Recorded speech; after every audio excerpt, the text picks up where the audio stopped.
네, 안녕하세요. 저는 펜타시큐리티에서 CTO를 맡고 있는 심상규입니다. 제가 오늘 말씀드릴 거는 네, 죄송합니다. 그 자율운항 선박에서 사이버 보안을 우리가 어떻게 바라볼 것이냐 이런 주제로 이제 말씀을 드리려고 하는데요.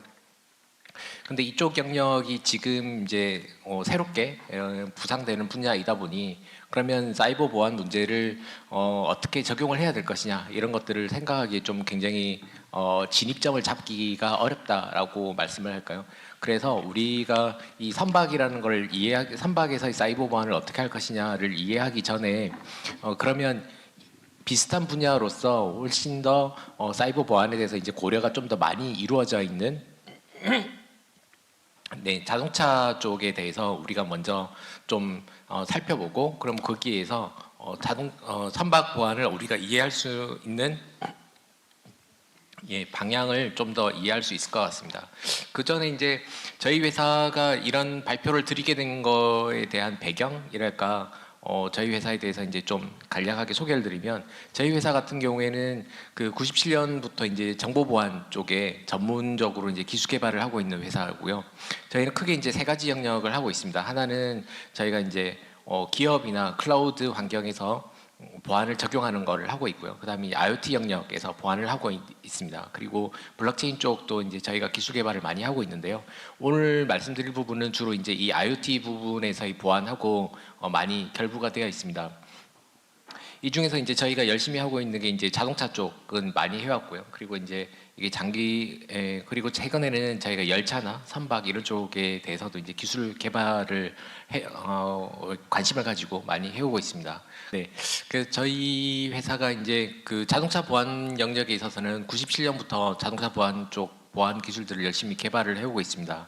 그래서 자동차 부품사들 그리고 자동차 제조사들하고 같이 일을 하고 해온 업력들도 있고요. 그리고 최근에는 저희가 정부 쪽에서 특히 이제 국토부 쪽에서는 CITS 사업이라고 해서 자동차의 연결성을 활용해서 더 안전한 자동차 환경을 만드는, 더 안전한 교통 환경을 만드는 그런 쪽의 프로젝트들이 있습니다.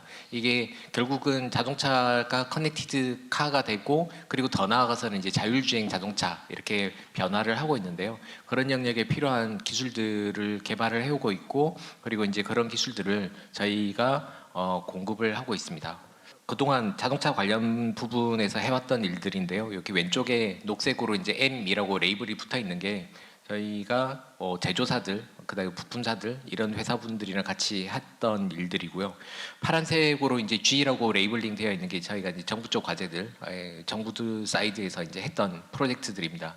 그러니까 이제 자동차 쪽에서는 말씀드린 대로 이제 커넥티드 카 쪽 기술이 굉장히 많이 발달하고 있고 커넥티드 카가 주로 다루고 있는 기술이 그 V2B랑 V2I 이런 통신들을 많이 다루고 있습니다. V2B는 자동차와 자동차의 통신, 그리고 V2I는 그 자동차하고 도로 인프라하고의 통신을 주로 다루고 있는데요. 이런 통신들을 활용해서 이제 자동차가 점점 똑똑해지고 자율주행 자동차로 이제 변화를 하는 것이죠. 그래서 저희가 이제 작년 같은 경우에는 TU 오토모티브라고 읽기는 이제 굉장히 오래된 자동차 쪽에 특화되어 있는 전문 그룹입니다. 여기에서 이제 저희가 자동차 쪽에 사이버 시큐리티 관련돼서 수상을 한 경험도 있고요. 그리고 올해는 저희가 이제 사이버 시큐리티 쪽 분야가 아니라 아예 자동차 쪽 기술 기업으로서 저희가 수상을 한 번 더 도전을 하고 있습니다. 그래서 많은 분들이 좀 응원을 해주시면 저희가 뭐 수상을 하는데 크게 도움이 될 것 같고요. 저희가 최근에 하고 있는 일들 중에 하나는 또 5G 관련돼서 많은 분들이 이제 관심을 많이 가지고 계시고 이 자동차 쪽에서도 이제 5G 통신을 활용하는 이런 것들에 대해서 이제 많이 논의를 하고 있습니다. 그래서 이런 쪽에서도 저희가 많은 활동을 하고 있는데요. 오늘 주제로 말씀드릴 거는 이제 결국은 자동차 쪽에서 보안을 어떻게 바라보고 있느냐, 그리고 그 자동차 쪽에서 바라보고 있는 보안을 선박 쪽으로 어떻게 가져갈 것이냐 이런 주제로 이제 말씀을 드리려고 합니다. 자동차 보안 쪽에서 이제 비교적 최근에 나온 문서들 중에서 굉장히 정리가 잘 되어 있는 문서가 지금 보시는 이 문서입니다. SAFAD라고 불리는 문서인데요. 이 문서 같은 경우에는 자동차 제조사가 5군데, 그리고 이제 컨티넨탈이라고 이제 자동차의 제일 큰 티어 1에 해당되는 이제 부품사 중에서 이제 큰 회사죠. 그리고 aptive나 뭐 아폴로 이런 회사들은 또 많이 들어보셨을 겁니다. 이게 자율주행 기술 개발하는 회사죠. 그리고 인피니언하고 인텔 이런 회사들이 이제 칩셋, 반도체, 자동차용 반도체를 만드는 회사들인데요. 이런 11개 회사가 모여가지고 자율주행 자동차에서 세이프티, 사이버 시큐리티 이런 것들을 이제 어떻게 다 바라볼 것이냐라는 것을 정리를 한 문서인데요.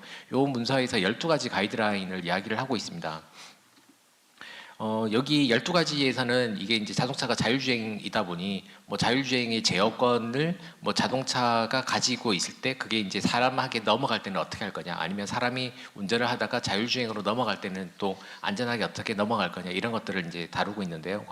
오늘 눈여겨 보셔야 되는 부분은 이제 빨간색으로 표시되어 있는 두 부분입니다. 데이터의 레코딩 부분이 있고요. 그다음에 이제 시큐리티 부분이 있습니다. 데이터 레코딩 같은 경우에는 이제 자동차 안에서도 굉장히 많은 데이터가 생기니까 그게 내부에 축적할 때, 그리고 이 데이터를 외부로 내보낼 때 이걸 어떻게 할 거냐, 이런 것들에 대한 문제이고요. 그리고 시큐리티 같은 경우에는 이제 자동차 자체를 안전하게 어떻게 할 거냐, 이런 것들을 이제 다루고 있는 내용입니다. 그리고 이 사이버 시큐리티를 그러면 어떻게 정의를 하고 있느냐, 조금 더 이제 큰 그림에서 보시면 위쪽에 있는 게 이제 자동차고요. 아래쪽에 있는 게 인프라입니다. 그러니까 자동차의 보안을 자동차 하나로 보는 게 아니라 자동차하고 연결되어 있는 인프라의 조합으로 보는 거죠. 그게 IoT 디바이스 하나만 보는 게 아니라 IoT 디바이스랑 연결되어 있는 서비스하고 같이 묶어서 IoT 보안이라고 생각하는 거랑 비슷한 컨셉입니다. 그러니까 자동차라는 것도 결국은 자동차 하나로서 존재하는 게 아니라 자동차 뒷단에 연결되어 있는 여러 인프라가 결부되어야 되고, 그 인프라를 통해서 자동차가 똑똑해지는 거다라고 이제 생각을 하는 거죠. 그러면 이게 선박으로 가도 마찬가지일 것 같습니다. 이렇게 선박 하나를 안전하게 해주는 거에서 끝나는 게 아니라 결국은 선박이 어딘가에서 연결되어야 되기 때문에 이게 보안이 필요한 거잖아요. 그리고 그 연결되는 게 결국은 선박이 인프라 쪽하고 연결이 될 테고, 그러면 이 인프라하고 선박하고 같이 안전하게 해줘야만 이게 선박의 보안, 사이버 시큐리티가 이제 완성된다라고 생각을 할 수 있을 것 같습니다. 네, 그리고 이 문서에서 조금 더 이제 다루고 있는 내용들을 조금 더 살펴보도록 하겠습니다. 그리고 이 문서에서는 세이프티하고 사이버 시큐리티 요거를 조금 구분해서 이야기를 하고 있습니다. 세이프티 같은 경우에는 자동차가 어떻게 하면 레질리언트한 시스템이 될 거냐. 그러니까 어떻게 보면은 기능의 연속성을 확보할 수 있도록 하는 것들이 이제 세이프티의 관점이고요. 이게 사이버 시큐리티, 시큐리티는 뭐냐면 이게 훨씬 더 공격적인 공격자들, 그런 대상에 대해서도 이게 시스템의 신뢰도를 어떻게 확보할 것이냐, 이런 것들이 시큐리티의 측면입니다.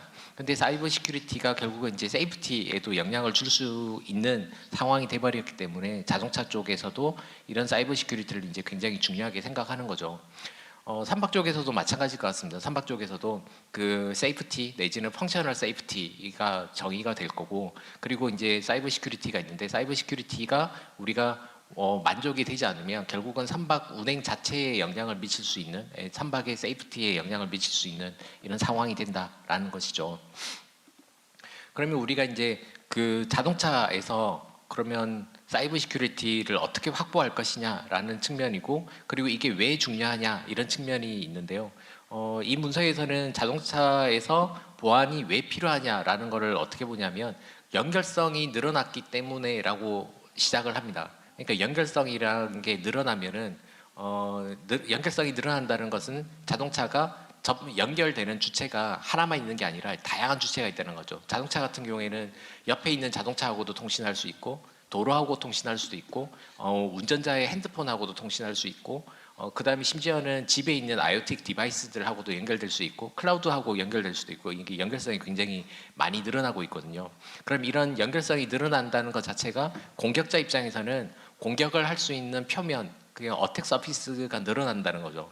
그렇기 때문에 보안의 문제가 훨씬 더 이제 다루기 어려워지는 거다라고 이제 이야기를 하고 있습니다.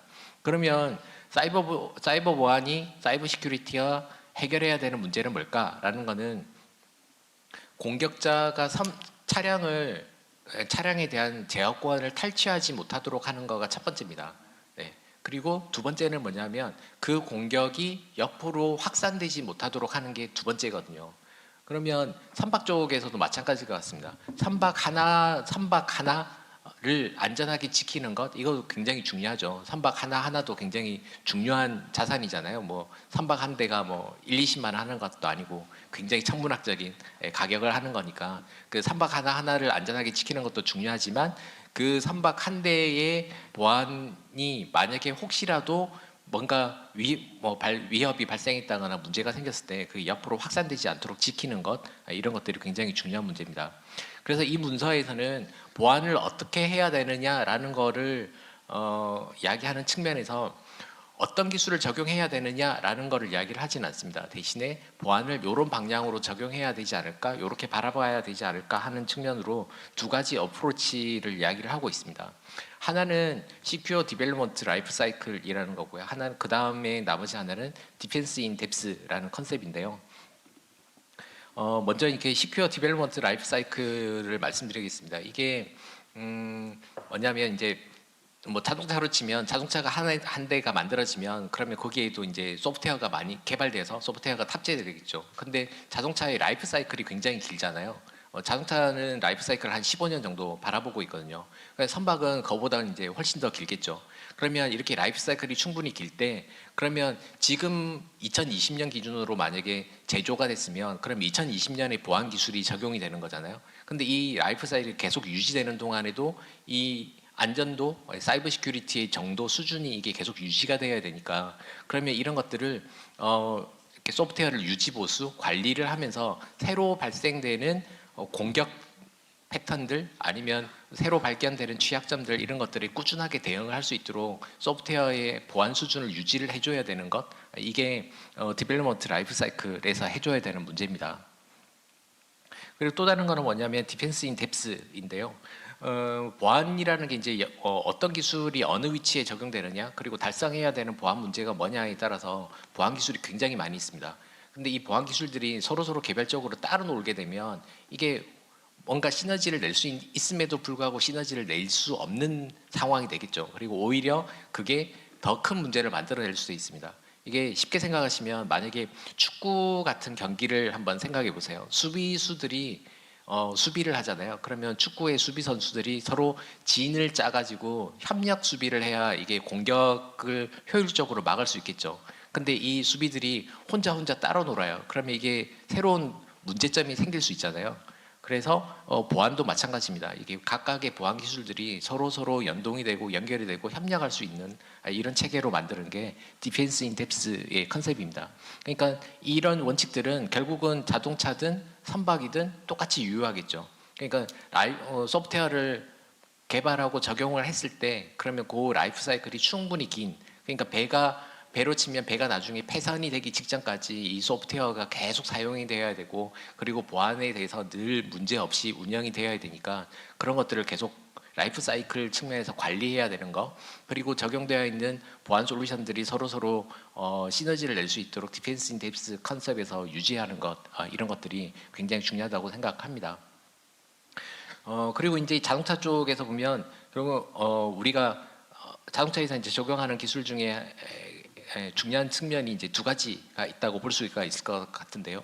자동차가 외부랑 통신을 하기 때문에 이제 보안이 큰 문제가 되는 거거든요. 아까 말씀드린 것처럼 어택 서피스가 늘어나는 측면인 거죠. 그렇기 때문에 통신 채널을 안전하게 하는 것 이게 이제 기본적인 보안이 될 겁니다. 그리고 이걸 하기 위해서는 이제 보안 인프라, 인증 인프라가 있어가지고 특히 뭐 인증서를 가지고 통신을 한다든지 이럴 때 인증 체계를 만들어주는 이렇게 뒷단에 인프라가 있어야 되는 거고요.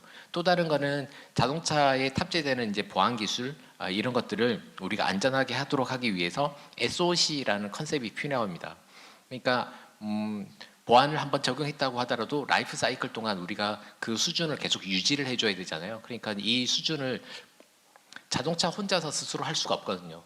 배면 배가 혼자서 그걸 혼자 할 수 없겠죠. 그러면 그 뒤에 SOC라는 게 있어서 새로운 이렇게 해킹 기술이 나오면 그 기술에 대응할 수 있는 방법들 이런 것들을 고민을 해서 그걸 차에 적용하고 배에 적용하고 이런 것들이 이제 필요한 거죠.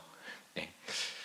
그래서 선박 쪽에서도 이제 이걸 바라보면 그러면 배가 이제 외부랑 통신하기 때문에 필요한 보안 기술이 있을 거고요. 그리고 배가 어떻게 보면은 하나의 움직이는 커다란 공장하고도 이제 비슷하잖아요. 그러면 이 안쪽을 또 어떻게 안전하게 할 것이냐 이런 것들이 필요할 텐데요. 그러면은 선박의 이제 외부 통신을 안전하게 하는 것, 그리고 선박의 내부를 안전하게 하는 것, 이런 크게 두 가지 기술이 필요할 것 같고요.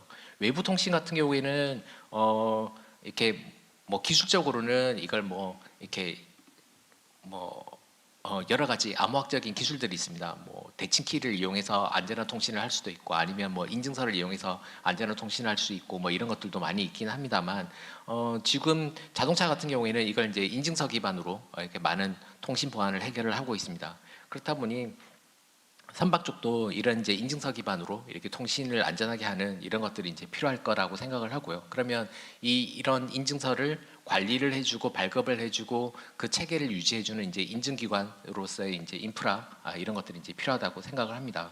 그리고 이제 그 다른 한편으로는 이제 선박 안쪽에서의 보안을 어떻게 바라볼 거냐? 그러면 이제 선박 같은 경우에는 외부의 통신이 있고, 그리고 게이트웨이 레벨도 있고, 그 다음에 내부 통신, 그 다음에 각각의 이제 그 시스템들, 그리고 그 시스템들하고 연결되는 또 IoT 디바이스나 센서들이나 이런 것들이 굉장히 많이 있지 않겠습니까? 그러면 이 각각의 구간에 대해서 적절한 보안 기술을 적용을 하고, 그리고 이 보안 기술이 아까 말씀드린 것처럼 디펜스 인 뎁스 컨셉에서 서로 맞물려서 같이 돌아가야 이게 이제 완벽한 보안이 되지 않을까 이런 생각을 합니다. 그리고 이제 마지막으로 그 SOC 이야기를 아까 잠깐 말씀드렸죠. 이렇게 선박이 새로운 보안 취약점이나 해킹 문제나 이런 것들에 스스로 이제 대응을 하지 못하니까 결국은 뒷단에서 SOC라는 애가 있어서 그걸 업데이트를 해주는 이런 게 필요한데, 근데 이런 거는 뭐 정부 차원에서도 SOC를 유지할 필요가 있지만, 뭐 자동차 같은 경우에는 제조사, 아니면 선박 같은 경우에는 선박 제조사, 아니면 선박 부품사 이런 레벨에서도 이런 SOC를 유지하고 관리할 필요가 있고, 그리고 이런 것들이 서로 같이 이렇게 데이터나 이런 것들이 이제 공유될 필요가 있다라고 생각을 합니다. 예, 요 뒷부분에 이제 좀 있는 이야기들은 나중에 이제 토론이나 이런 부분에서 다시 추가로 말씀드리겠습니다. 네, 감사합니다.